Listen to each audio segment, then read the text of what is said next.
Have you ever spent real money on something that exists only inside a game and wondered afterwards why you wanted it quite so badly? Imagine there is a skin in a game you have been playing for months. You like it, but you do not need it. And at $50 there is no particular urgency because it will still be there next month. You might buy it tonight, or you might decide to wait. Now change just one thing. The skin looks exactly the same and costs exactly the same amount, but underneath it a timer appears. 47 minutes remaining. Nothing about what you are buying has changed, yet somehow the decision has. So what changed in you when the choice around the skin changed? That is the question I want to follow, because a simple countdown is actually the tame version of what spending inside games can look like. In one strategy game, for example, a limited teleport skin can require 100,000 virtual coins acquired within a 24-hour window. Depending on how those coins are obtained, reaching that amount can mean spending hundreds of dollars. That is already a very different decision from looking at a skin with a clear dollar price and deciding whether you like it. But before we decide that this is simply manipulation, there is something important we have to establish. Why would anyone pay real money for a digital object in the first place? Researchers have asked people who actually do it. In one study, 28 loot box purchasers described a surprisingly varied set of reasons. Some wanted the items themselves, while others talked about excitement, progression, social influence, impulse, or fear of missing out. 28 interviews cannot tell us how common any one of those motives is among millions of players, but they do reveal something important. There is no single explanation hiding underneath every purchase. Sometimes the thing being bought genuinely has value to the person buying it. That may sound strange only because the object is digital, but we already accept the same principle elsewhere. A concert ticket stops being useful the moment the concert ends, yet that does not make the experience worthless. Digital objects can carry value for much the same reason. They can represent enjoyment, identity, status, or belonging inside a community that matters to the player. A study of more than 400 adult Fortnite players makes the picture even less convenient.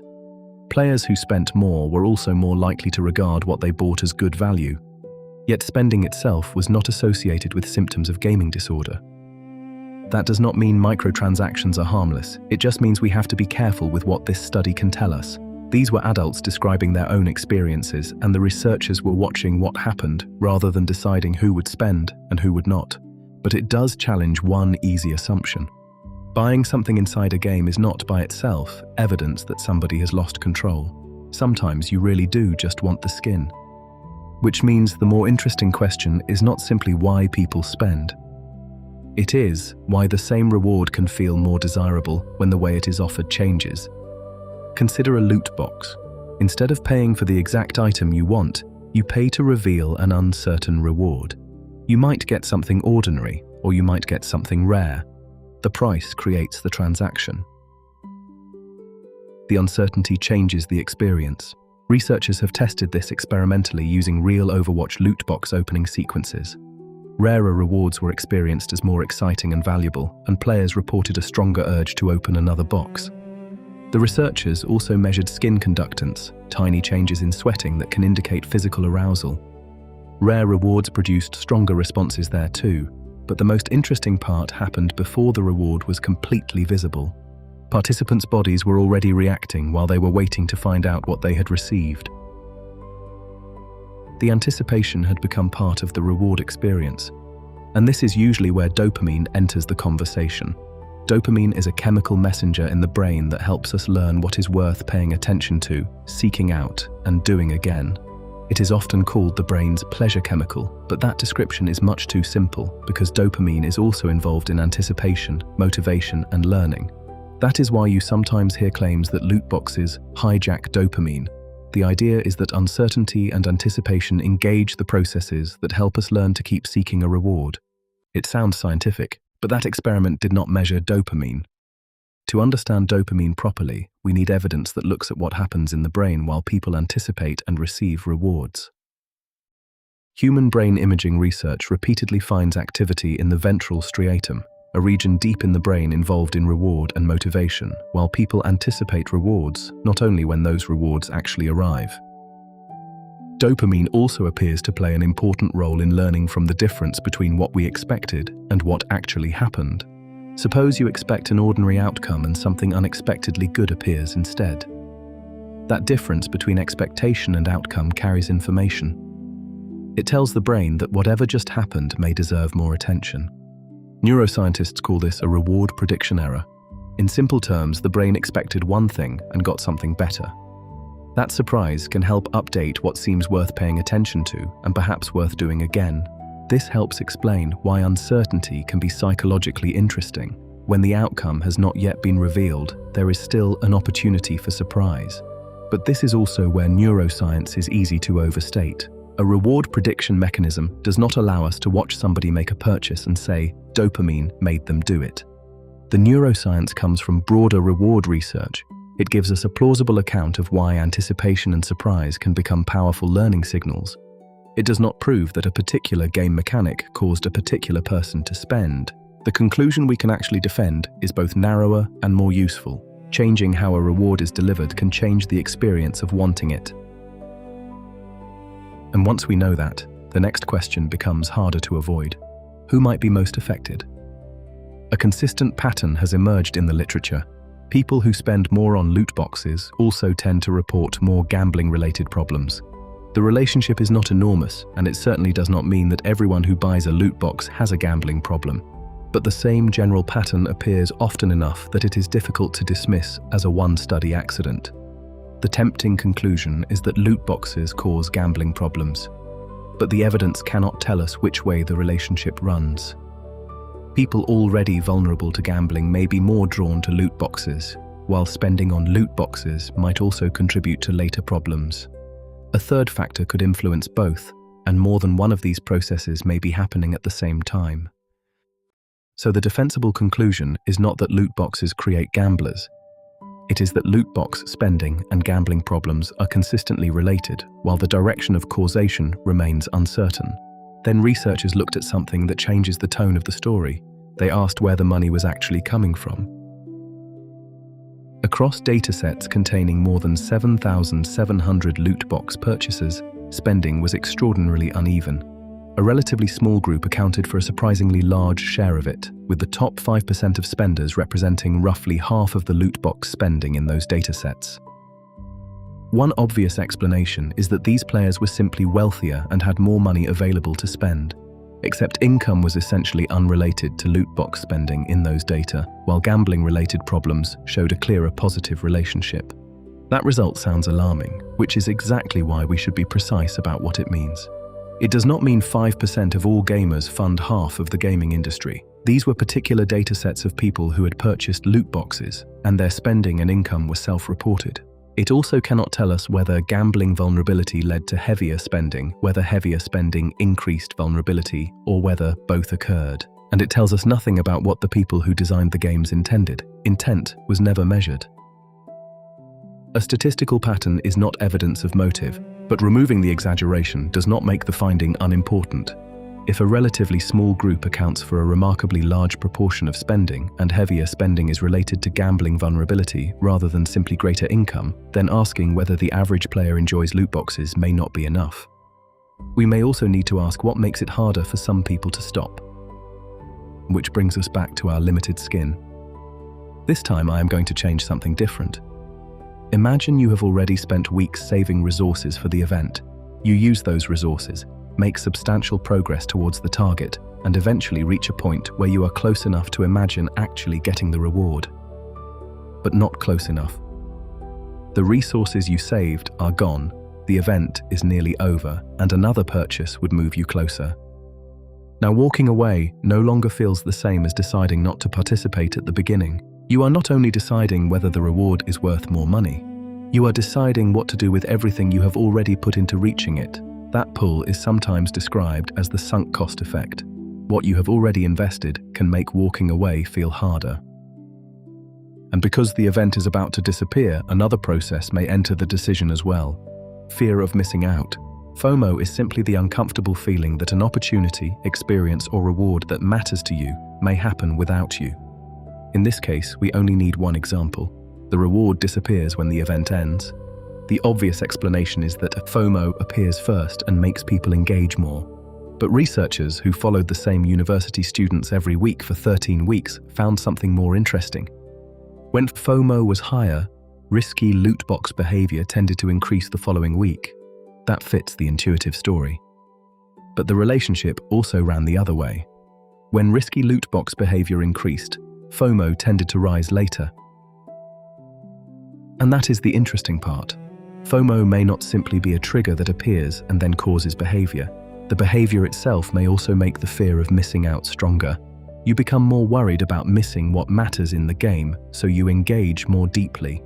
Greater engagement then gives those rewards and opportunities more importance, which can create more things to miss. The researchers describe this as a FOMO-driven spiral, and that is the advantage of following the same students week after week. You start to see the pattern unfold, rather than catching just one moment in time.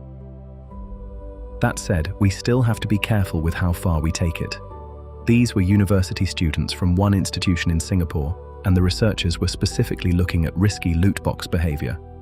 So we cannot assume every countdown, limited event, or disappearing reward creates the same spiral. And this is where psychology itself can create a problem. Once you know the language, almost any game mechanic can be made to sound psychologically convincing. A timer becomes FOMO. Time and money already invested become sunk costs. Random rewards become reinforcement. And that is where it is easy to get carried away. A convincing psychological story is not necessarily a mechanism that research has actually demonstrated. Take virtual currency. It is tempting to say that replacing dollars with coins makes people spend more because the real cost feels less obvious. That is plausible. But if we want to claim that the virtual currency caused greater spending for that reason, we need research that actually tests the mechanism. So another way to approach the problem is to ask players what kinds of transactions they themselves consider problematic. Researchers asked more than 1,000 gamers to describe transactions they regarded as misleading, aggressive, or unfair. Among the practices they described was one particularly interesting idea. Sometimes what people felt they were paying for was not another reward, it was relief. Imagine the game tells you an upgrade will take 4 hours. You can wait, or you can pay to finish it now. At that moment, the purchase is not really adding 4 hours of enjoyment, it is removing 4 hours of waiting. That does not automatically make the design unethical. Waiting can be part of pacing, and players may genuinely prefer paying for convenience.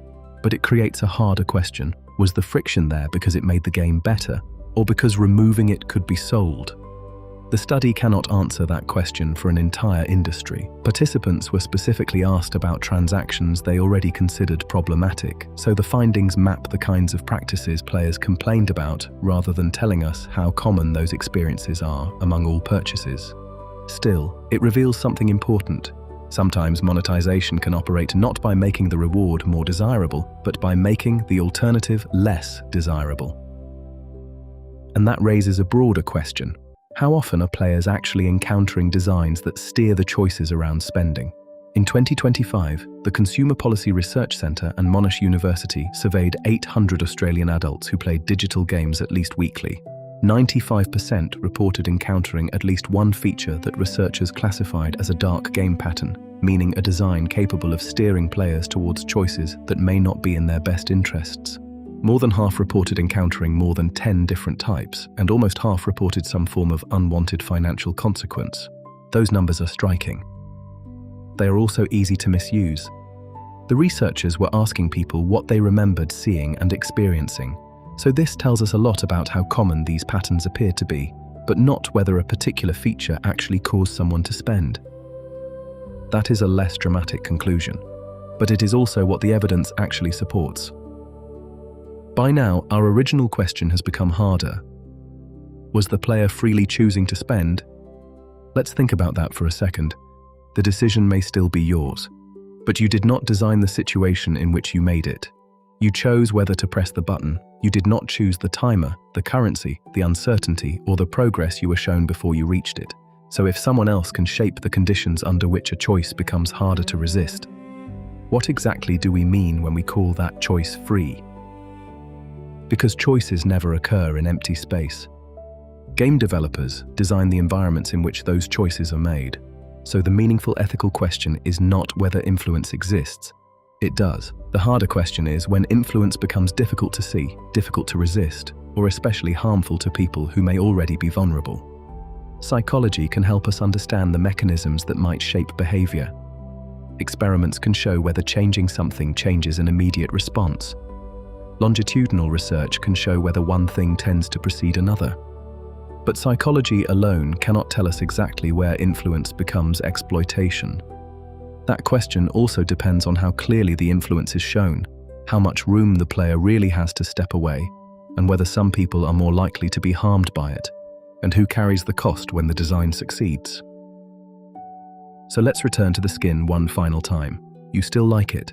Nothing about the reward itself has changed, but this time, there is no deadline, no accumulated progress to protect, and no virtual currency separating you from the real price. You can see exactly what it costs, walk away, think about it, and make the same decision next week. Would you still pay $50? Maybe you would. If so, perhaps the skin really is worth $50 to you. But if the desire suddenly feels weaker, then the reward was never the whole story. Something about the environment surrounding the choice was contributing to its appeal. Recognizing that does not mean the choice was not yours. It means the choice had an architecture. Games did not invent our love of reward, our sensitivity to uncertainty, our dislike of losing opportunities, or our desire to belong. Those tendencies were already ours. What games can do is build environments around them. And when those environments are monetized, ordinary human motivations can become commercially valuable. So perhaps the most useful question is not, was this really my choice? It was. The better question is, what was happening around me when that choice suddenly became harder to walk away from? Because sometimes the most revealing part of a decision is not the moment you press the button. It is everything that happened before spending began to feel like the easier choice. You've been listening to Beneath the Obvious,